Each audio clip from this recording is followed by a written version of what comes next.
We humans have many defining moments in our lives. Sometimes these moments are joyous, and sometimes they are heartbreaking, tragic.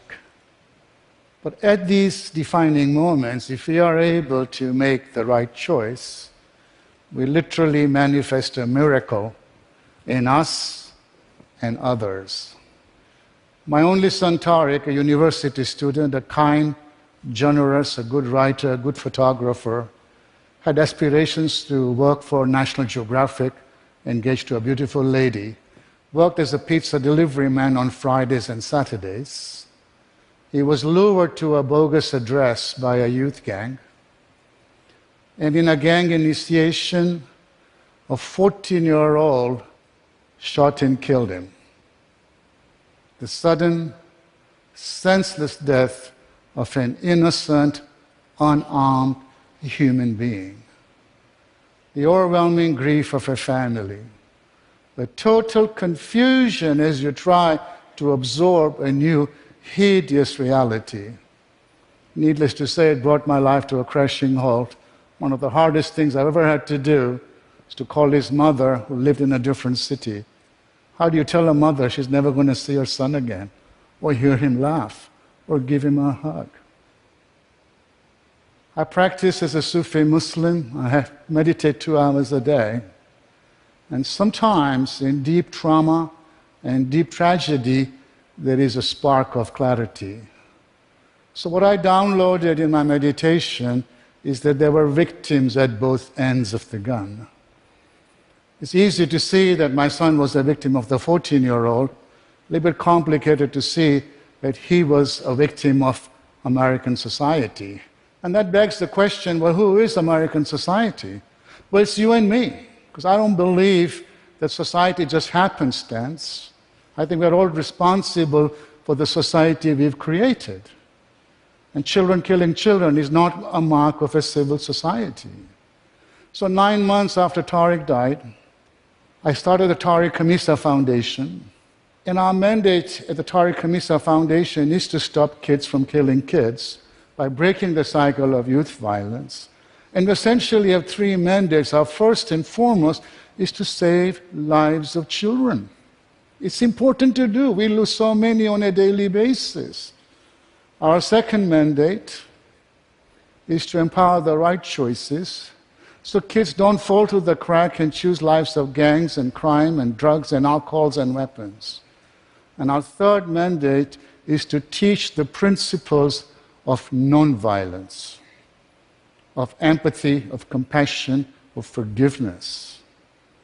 And I'll start with a very simple premise that violence is a learned behavior. No child was born violent. If you accept that as a truism, nonviolence can also be a learned behavior, but you have to teach it because kids are not going to learn that through osmosis. Soon after that, I reached out to my brother here with the attitude we both lost a son. My son died. He lost his grandson to the adult prison system. And I asked him to join me, and as you see, 22 years later, we're still here together. Because I can't bring Tariq back from the dead. You can't take Tony out of prison, but the one thing we can do is make sure no other young people in our community end up dead or end up in prison.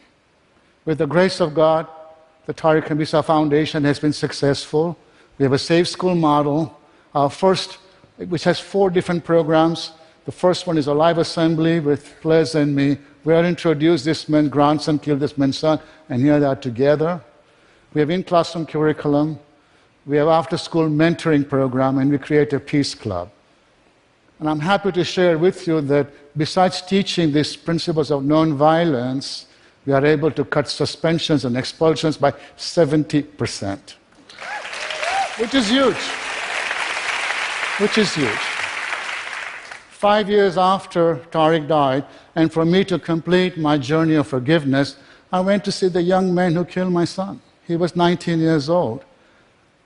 And I remember that meeting because he's 37, still in prison, but at that first meeting, we locked eyeballs. I'm looking in his eyes, he's looking in my eyes, and I'm looking in his eyes trying to find a murder, and I didn't.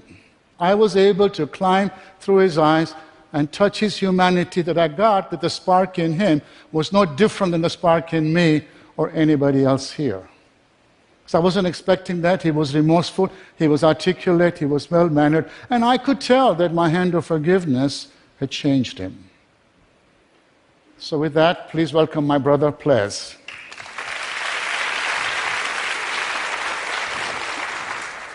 Tony is my one and only daughter's one and only child.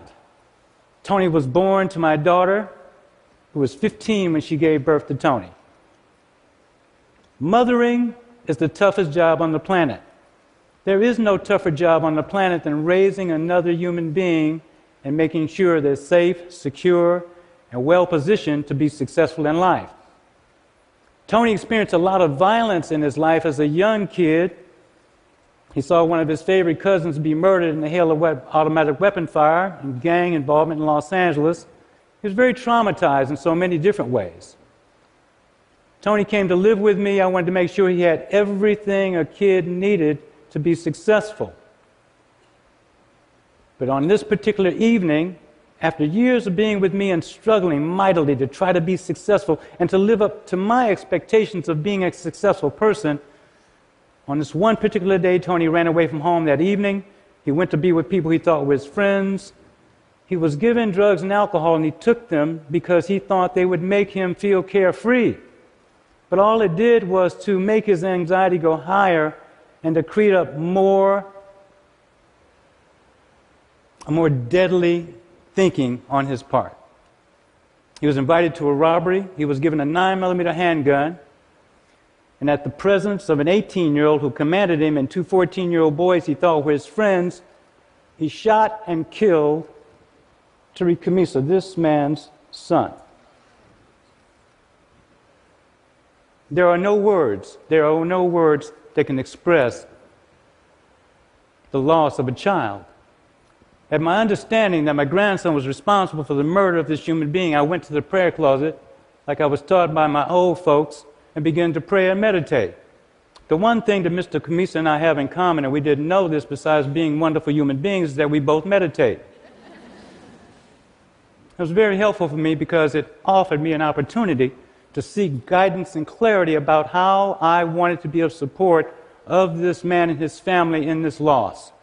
And sure enough, my prayers were answered because I was invited to a meeting at this man's house, met his mother, his father, his wife, his brother, met their family, and had a chance to be in the presence of God-spirited people led by this man, who in the spirit of forgiveness made an opportunity for me to be of value and to share with him and to share with children the importance of understanding the need to be with a responsible adult, focus on your anger in a way that's healthy, learn to meditate. The programs that we have in Tariq Kamisa Foundation provide so many tools for the kids to put in their toolkit so they could carry them throughout their lives. It's important that our children understand that loving, caring adults care for them and support them, but it's also important that our children learn to meditate, learn to be peaceful, learn to be centered, and learn to interact with other children in a kind, empathetic, and wonderfully loving way.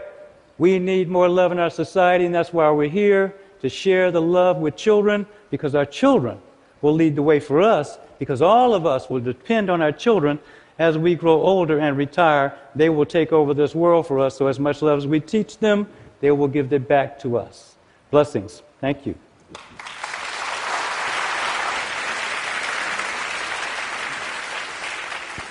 So I was born in Kenya, was educated in England, and my brother here is a Baptist. I practice as a Sufi Muslim.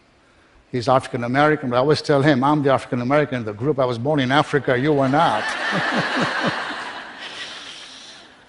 And I'm naturally, as a citizen, I'm a first-generation citizen, and I felt that as an American citizen, I must take my share of the responsibility for the murder of my son. Why? Because it was fired by an American child. You could take the position, he killed my one and only son, he should be hung from the highest pole. How does that improve society? And I know you're probably wondering what happened to that young man. He's still in prison. He just turned 37 on September the 22nd. But I have some good news. We've been trying to get him out for 12 years. He finally will join us a year from now.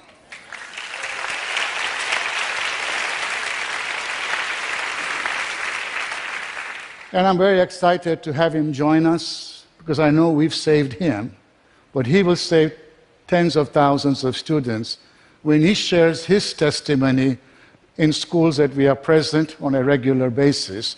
When he says to the kids, when I was 11, I joined a gang. When I was 14, I murdered Mr. Kamisa's son.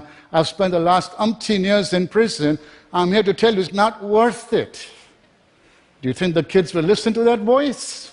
Yes, because his intonations will be of a person that pulled the trigger, and I know that he wants to turn the clock back. Of course, that's not possible. I wish it was. I would have my son back. My brother would have his grandson back. So I think that demonstrates the power of forgiveness. So what's the big takeaway here? So I want to end our session with this quote, which is the basis of my fourth book, which incidentally, the foreword for that book was written by Tony. So it goes like this: sustained goodwill creates friendship. You don't make friends by bombing them, right? You make friends by extending goodwill. That ought to be obvious. So sustained goodwill creates friendship. Sustained friendship creates trust. Sustained trust creates empathy. Sustained empathy creates compassion. And sustained compassion creates peace. I call this my peace formula. Starts with goodwill, friendship, trust, empathy, compassion, and peace. But people ask me, how do you extend goodwill to the person who murdered your child? I tell them, you do that through forgiveness. As it's evident it worked for me, it worked for my family. What's a miracle is it worked for Tony, it worked for his family. It can work for you and your family. For Israel and Palestine, North and South Korea, for Iraq, Afghanistan, Iran, and Syria. It can work for the United States of America.